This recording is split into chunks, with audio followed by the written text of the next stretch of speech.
Hey there, and welcome back. With test season upon us, it's time to equip our children with effective study strategies. And if you're tired of watching your teen fumble with studying, or wish you could provide them with better tools for effective studying and retaining material, well, then you're in the right place. In today's episode, I'm sharing 5 study tips that will increase retention and reduce stress around learning.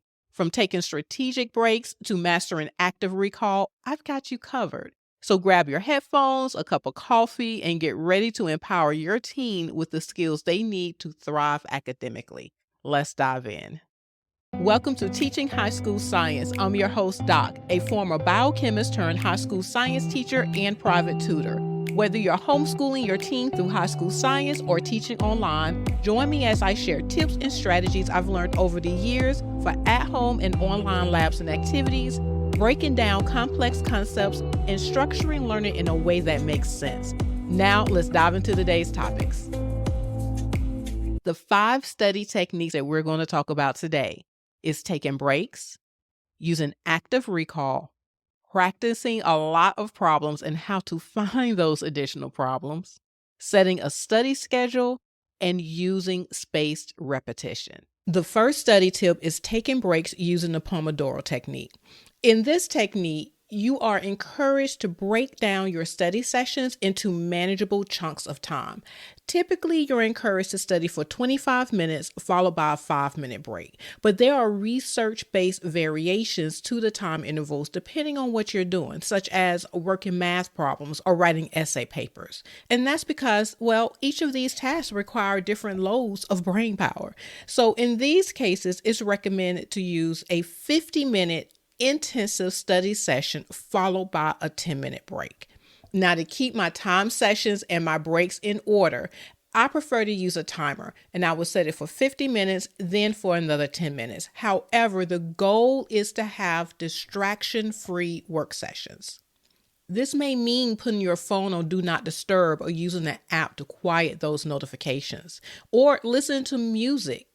And depending on your preference, it can mean listening to soft music or having it completely quiet with noise-canceling headphones. Whatever it takes for you to zone into your studies, that's what you want to do during your study sessions. Now, for the breaks, you want to get up and stretch. You want to walk around the room, move to a different room, or maybe go and get something to drink or something to snack. Just remember to make your study intervals focused and to move around. Study tip number 2 is active recall, which is being actively engaged with your notes versus just simply rereading notes or the textbook. You are actively engaged in retrieving information from the memory. For example, instead of just reading definition of terms from your notes, try covering up the definitions and guessing them before reading them. If you're making flashcards, that's a great way to make sure you don't cheat and look at the definition before trying to determine them. And what this does is it gives your brain time to come up with the answer before covering the answer or flipping that card over. A method of active recall that I like to use a lot with my students during our classes or tutoring is blurting. This is where they take a topic and I ask them to either write down everything they know about that topic or just tell me everything you know about this topic. And then we compare it to their notes. This helps them to understand what they remember, what gaps they have in their knowledge, and what they need to work on. And as I'm using this with my students, I get to see the same thing and develop a plan to help them in their studying. And if you're having your student use this with you, be prepared to use probing questions, such as explain a little bit more about that. What does that mean? Can you break that down for me? And that will prompt them to think a little bit deeper, dig a little bit deeper, and by engaging with the material in this way, they reinforce their understanding and retention of key concepts. Now, tip number 3, practice problems. I live in the world of chemistry and physics. There are a lot of math problems, and sometimes it can be difficult to find specific problems, especially when you just want more practice. We want to encourage our teens to tackle plenty of practice problems or questions related to the subjects they're studying. Whether it's math equations, science experiments, or essay prompts, the more they practice, the more confident they'll become in their abilities. There are several online quizzes that provide additional practice problems, and some of these problems actually provide explanations, or they may be adaptive in nature, which means that the next question will be based off of what they answered for the first question preceding it, so that the questions actually adapt to their ability level to build them up to where they need to be.